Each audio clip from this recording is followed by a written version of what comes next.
Okay, welcome everybody. So this is a busy week. You've got a homework assignment due on Friday, and we're also going to have the exam on Friday, unless your name is on this list. And so I passed this around in class on Friday. This is the sign-up sheet if you want to take the early option and have the exam on Thursday instead.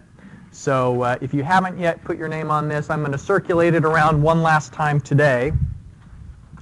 I've already given you a little bit of information about the exam in the previous lecture, but remember the overview is that there's two parts to the test. During the concept questions, you're just working exclusively from memory, and then you can switch that part of the test for the problem solving. And with problem solving, you're allowed to use your page of notes that you've prepared, as well as for some of the problems, it's not required, but things will go a lot better if you have access to Microsoft Excel. So any questions about the announcements? The coverage is from our previous exam, so everything that we've done in class since exam 1 up to and including the lecture that we're going to have on Wednesday.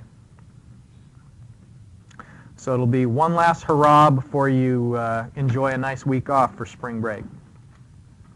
And of course, what should you be doing during spring break? Maybe spending just a little bit of time in between, in between the partying, work on your project slightly. Maybe in the mornings. And then afternoon, evenings, you can do other things. I don't know. Do you have the schedule there in front of you? All right. So today what we're going to talk about is how do you know how long to own something? Equipment will wear out or become obsolete, and so there's actually a formal approach to owning things for just the right amount of time. Because the risk is that if you don't own things long enough, like if you're the sort of person that buys a new car every 2 years, then probably what you're doing is you're going through that period of rapid depreciation. Have you ever heard the notion that as soon as you drive a car off the lot, it's worth maybe 10% less than it was before that first mile?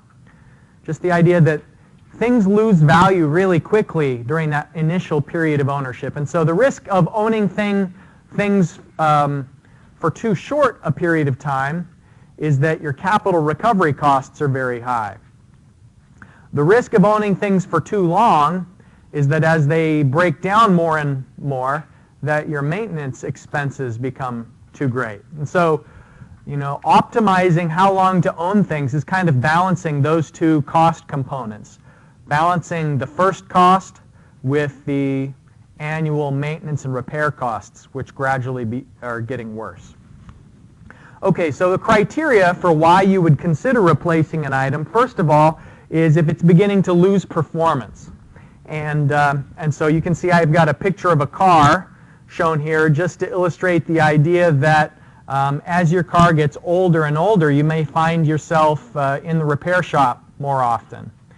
And if you have higher operating costs, or if the reduction in reliability means that you're now skipping days of work because of your vehicle, or if suddenly you miss a business trip because your car broke down on the way to the airport, or maybe it's issues related to safety. As cars get older, they don't have the same safety features that newer cars do. There are cars out there that don't have airbags, they don't have anti-lock brakes. Some cars don't even have seatbelts if you get really old ones. And so reduced performance, these are all ideas of why over time it may make sense to replace an item for that reason. If we think more in industrial terms, sometimes the equipment that you have can't meet the new specifications.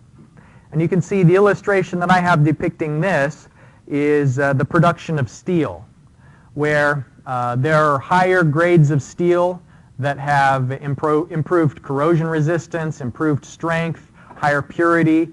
And so it may be that the industry requirements for the thing that you're producing have moved on, and so your production equipment can no longer meet those requirements.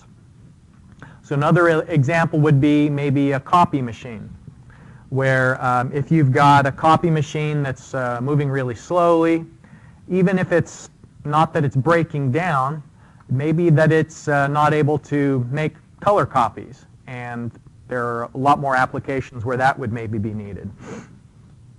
So altered requirements can be another reason to replace an item.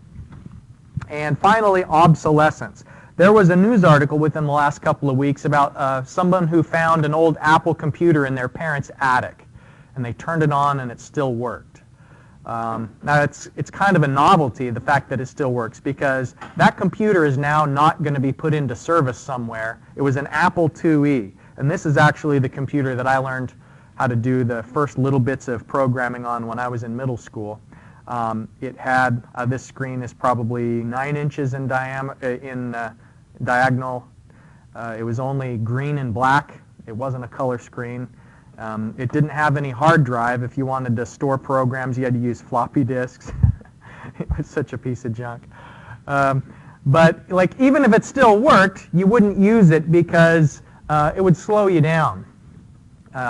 It didn't have a mouse, and so it wasn't a graphical user interface, and so copying files was slow. There are spreadsheets for old programs like this, but a lot of the same functionality that we take for granted, like copying and pasting and dragging columns down, none of that worked. And so even though the computer may still turn on and it may still be able to run its old programs, it makes its comparison to newer technology makes it less competitive, and so therefore you would be less competitive if you were using this older technology. So these are just 3 examples that are cited by the book of when it may be time to replace an item. What we're going to focus on today of these 3 is how reductions in performance may be an indicator of when it's time to sell an item and move on to something else. Any questions so far? This is what I was describing a bit earlier, where you're actually balancing 2 costs whenever you own an item. And the first cost, capital recovery, takes 2 components into account, the capital recovery costs. You remember that when we've done cash flow diagrams in the past, what we've said is when you buy an item, there's an initial expense of purchasing it, and so this is the initial cost, and it's at the present, so it's a present value, the initial cost, and then generally at the end of a useful life, you'll have either some salvage value or a market value. Salvage value, that phrase usually implies that you're just selling it for scrap, and so a car that's just going to be melted down for its raw steel, that's kind of an example of where you're going to be using just salvage. Market value sometimes implies that it may still have some useful life and someone else doesn't mind using it. And so if you're going to be selling a car on Craigslist to someone who will continue to drive it, then maybe we describe that as its market value rather than the salvage value. So here in the future, we have either the market value or salvage value.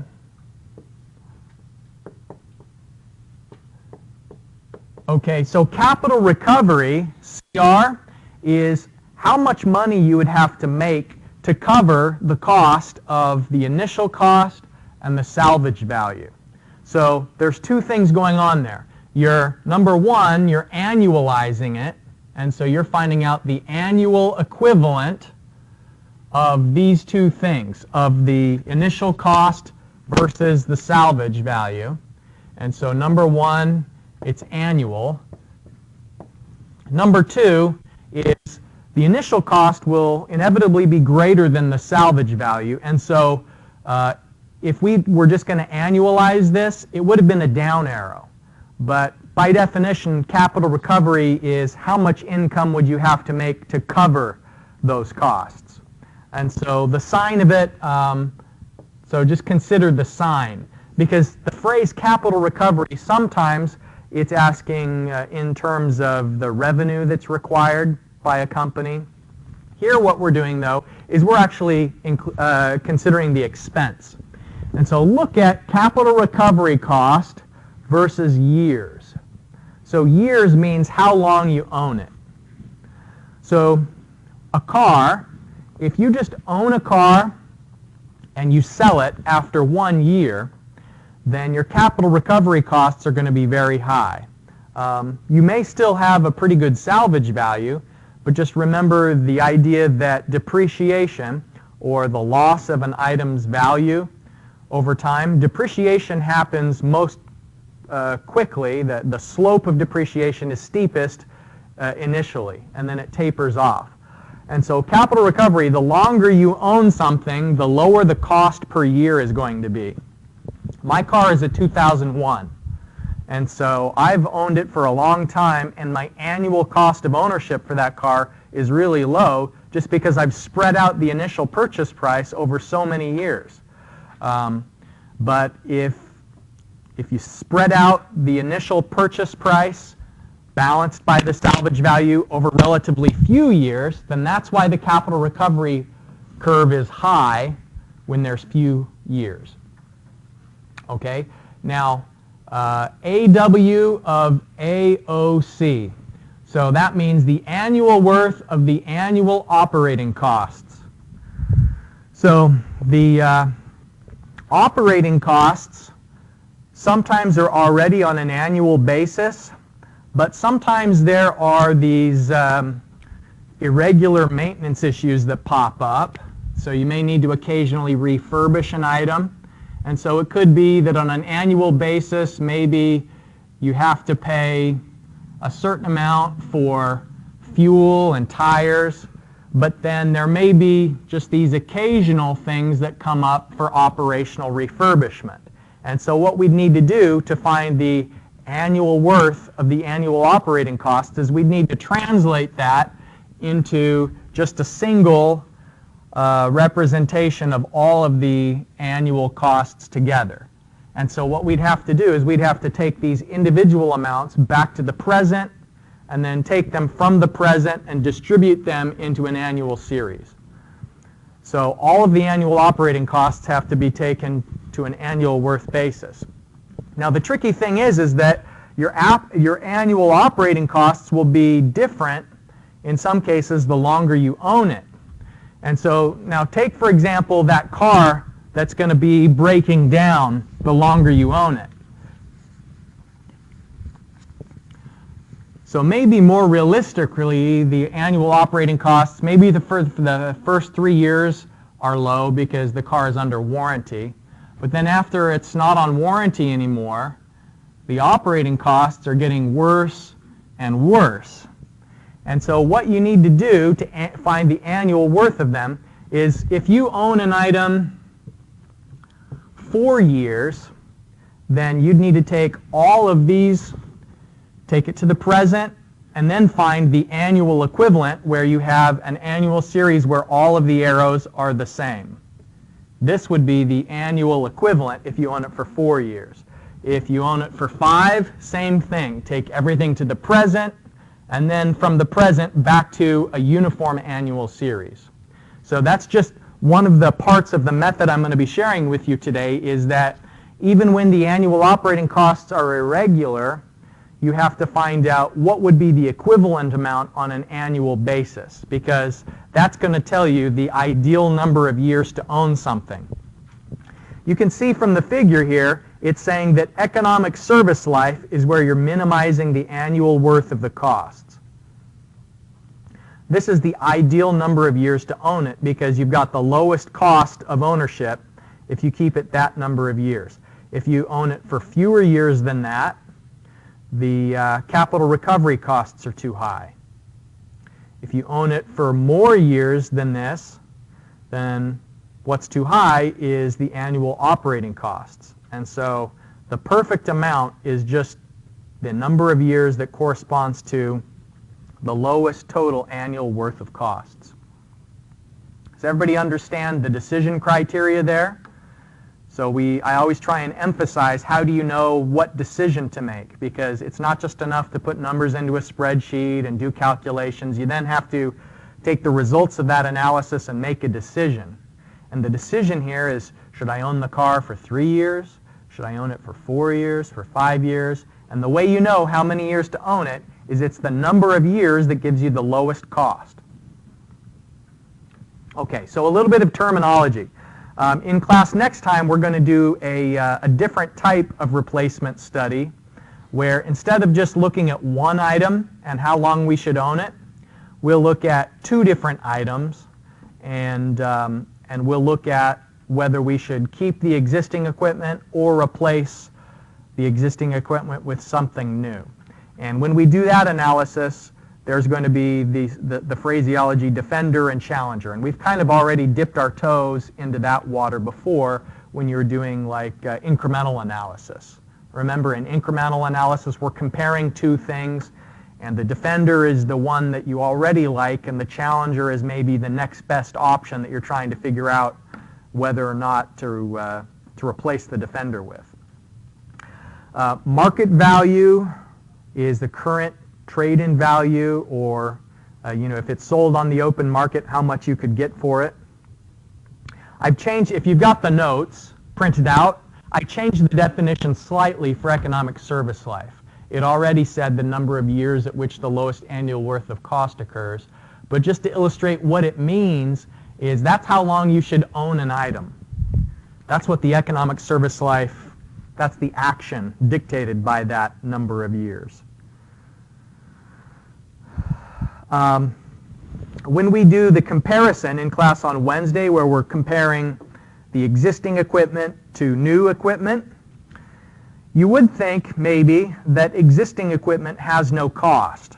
If you already own it, there's no first cost. But actually, that's not the case. The equipment that you already own, if you continue to own it, you are paying a cost. The cost that you're paying is you're losing the opportunity to sell it. So I already told you about my car, which is from 2001. It's not strictly correct that it costs me nothing to keep it, because by keeping it, I'm not selling it. So it costs me whatever the market value would be, which isn't very much. All right, and finally, sunk cost is a pretty important idea there. And there's a human fallacy that sometimes we overvalue the things that we already own, especially when you've put a lot of money into it. And so sometimes, if you've ever bought a used car or you've talked to someone who's trying to sell their car, sometimes they'll tell you, they'll go on and on about how, well, last fall they put on new tires, and then they recently flushed the transmission, and it's got new brakes. And you're thinking, well, I don't care. Every car should have brakes and a functional radiator and tires. And so they're thinking it in terms of all this money they've put into it recently. And the idea is that sunk costs don't matter to the market. The previous expenditures that you've put into an item, you can't necessarily recover those in the future. And so we'll talk more in depth about sunk costs in class on Wednesday. But before we do, let's look at the in-class exercise that I've got for you today. Let me hand out the paper. Okay.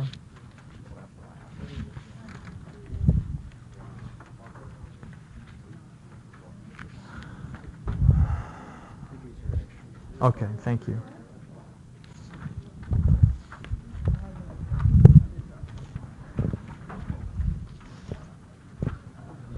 Is Brandon here today? Brandon? All right, will you grab that and pass the other one back to Dimitri?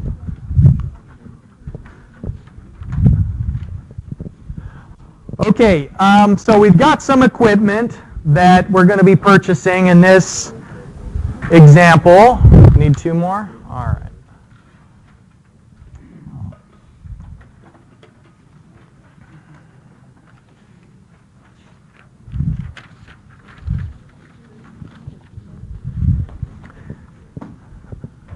There's a template file that I've just put on MU Online earlier this morning so that you don't have to format the columns and all that. But you can see on the handout I've given you the formatting that you're going to use in that template file. What we're going to try and do in this is find out those two cost components. We're going to find out for each number of years, if you own it for that number of years, what's the annual operating costs, and then what's also the capital recovery costs for that number of years of ownership. So the question here is, should we own this equipment for 1 year, for 2 years, for 3, for 4, or 5? Your goal is to minimize the annual worth of the costs. So in the template file and also there on the paper, you can see what columns you should set up. And so let me get that template file up on the screen. Oh, I guess it's here. Next slide. All right, so this already has the data filled in for the first 3 columns. In column D, you're going to be using the NPV function.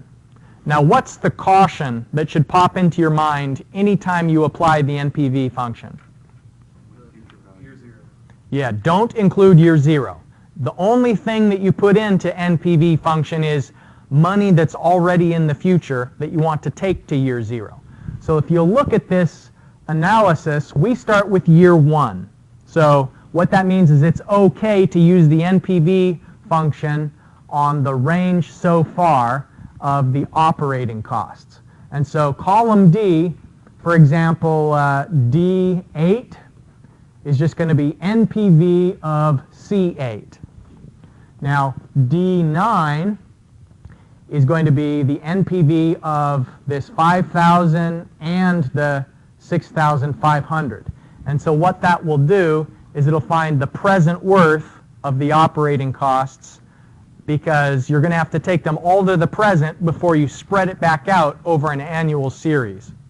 And so what you can think of is this column C is like this data that's over here on the left whiteboard. It's like we've got some increasing costs over time. And you'll notice this particular equipment, by the time you've owned it for 5 years, you're having to put in $12,500 each year just to operate it.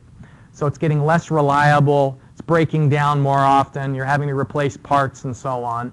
So it's following that classic trend of increasing cost. But it's not just enough to add those costs directly. We have to annualize them. Because if you own it for 3 years, you're going to have 5,000, 6,500, and 8,000, but all of those dollars are in a different year. Remember, because of the time value of money, here we're saying 10% interest rate.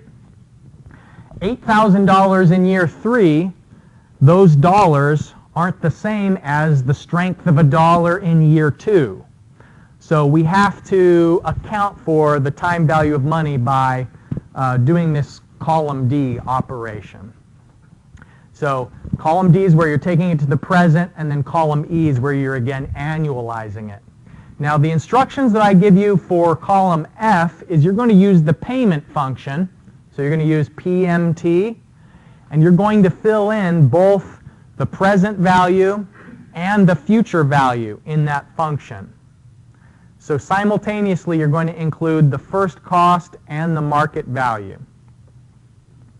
And I will look at the sign of what you get in the result and ask yourself if it makes sense. You know, are you going to have to put in a negative sign someplace to get the expected outcome to be what you need it to be? All right, so I'm going to pause my talking, give you some time to work through that. If you don't have a computer today, I really would suggest that you get cozy with someone who does, so you can kind of get a feel for this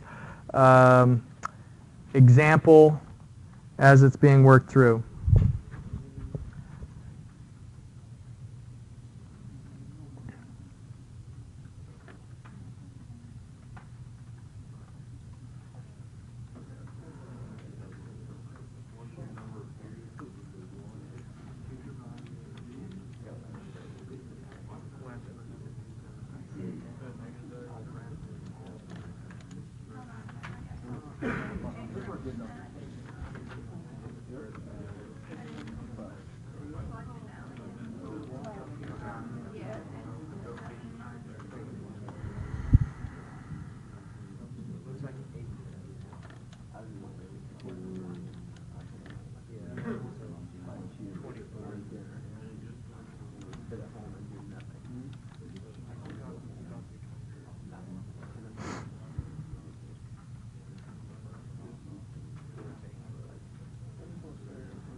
So the given data that you'll have at the beginning of a problem like this, like you'll probably be in a situation sometime within the next 7 days where you could face a question where what you're given is years, the sales price if you sell it after that many years, and the operating cost in that year, as well as the first cost. So in the exam, you're not going to be given this guideline of what to do in each column, and you're not allowed to use any previously created spreadsheet. And so what you should do then is work through this so that you understand it and what's happening, and then write a little outline or reminders to yourself on the formula sheet, because you can't start with any existing Excel file. Although I encourage you to save this in case it's useful for the homework or as you study. All right, so column D, you're applying the NPV function, and let's look at how that's working for the last one, for example. So it's the NPV, since we're on row 5, it's taking into account all of the operating costs. So column D, if you were going to make a note of what it's doing here, it's taking all of the costs to the present. So that's why we called it the PV of cumulative operating costs to date. And so, for example, if we do 3 years of ownership, then the only operating costs that are included are the first 3 years of operating costs, and they've been taken from their years to the present. So column D is present values.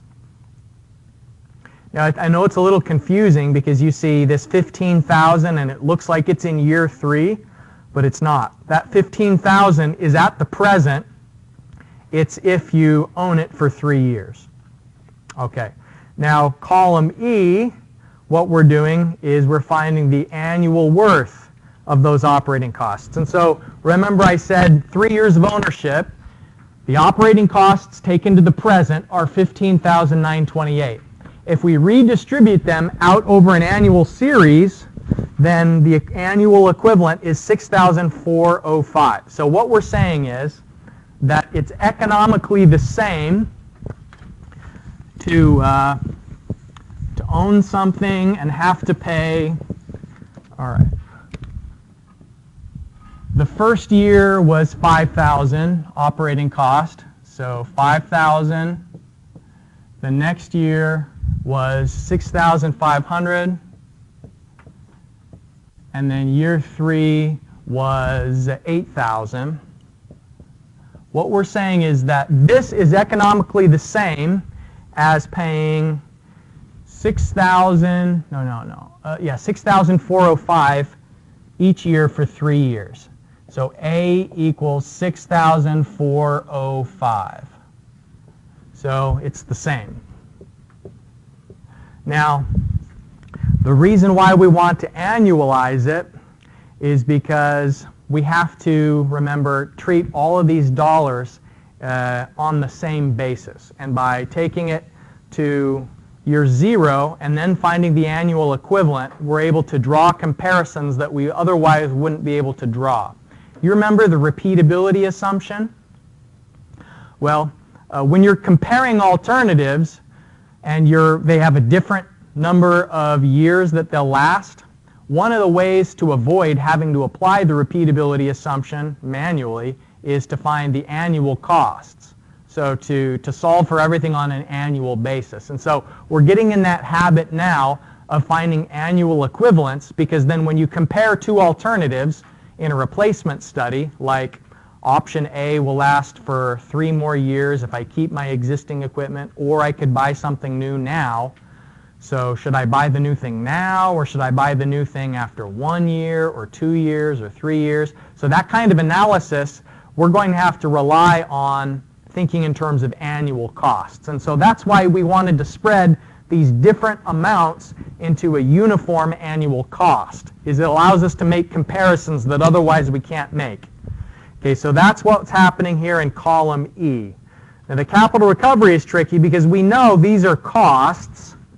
The initial cost was $20,000, and in capital recovery we're saying if we only own it for 1 year, So if you buy it for 20 and then you sell it for 10,000, then what is the equivalent annual cost of that? Now, it's going to be more than 10,000 because it's not just the difference between the first cost and the sales cost. We have to also take in the time value of money. And so the $10,000 in year one isn't worth as much as the value of the dollars that you spend at year zero. So in the function, you're referring to the interest rate, and then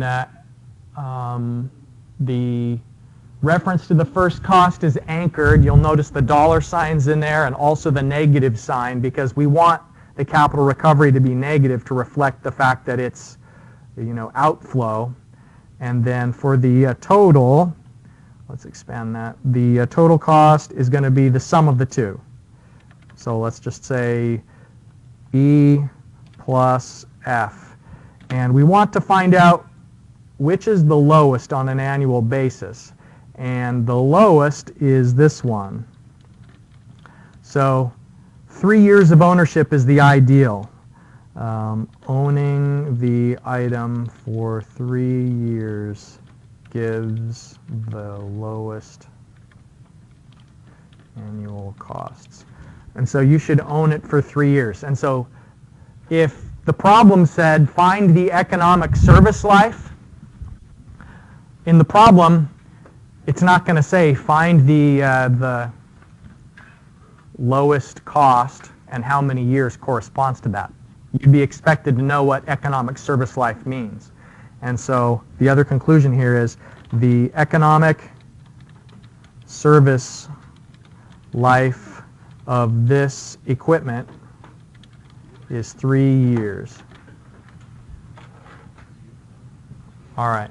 Any questions about that? Let's take one last look at these announcements. You've got the exam in class. I've got the sign-up sheet here. And so I'll see each of you who've signed up here on Thursday for the exam. Of course, we've got class on Wednesday. But that's all for today. I'll see you in class on Wednesday.